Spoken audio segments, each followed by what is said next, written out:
প্রত্যেক বছরই আসি অমাবস্যা উপলক্ষে, এখানে আসলাম, খুব ভালো লেগেছে এসে, অনেকের সাথে দেখা হয়েছে, সবারকে সিঁদুর খেলাও খেলেছি, তো সেটাই খুব ভালো লাগলো ঠাকুরের আশীর্বাদ নিয়ে। কি চাইলেন ভগবানের কাছে?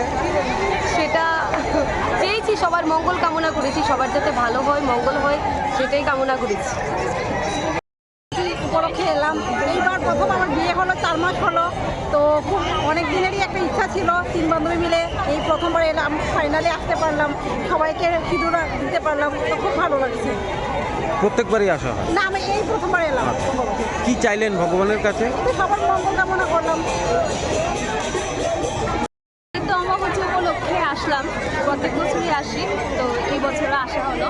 আর বিশেষ করে এবার আমার বান্ধবীর বিয়ে হয়েছে নতুন, তার জন্য আমরা 3 বান্ধবী মিলে একসাথে আসলাম, এটাই আর কি। কি চাইলেন ভগবানের কাছে? ভগবানের কাছে সবার মঙ্গল কামনা করলাম, পরিবারের মঙ্গল কামনা করলাম।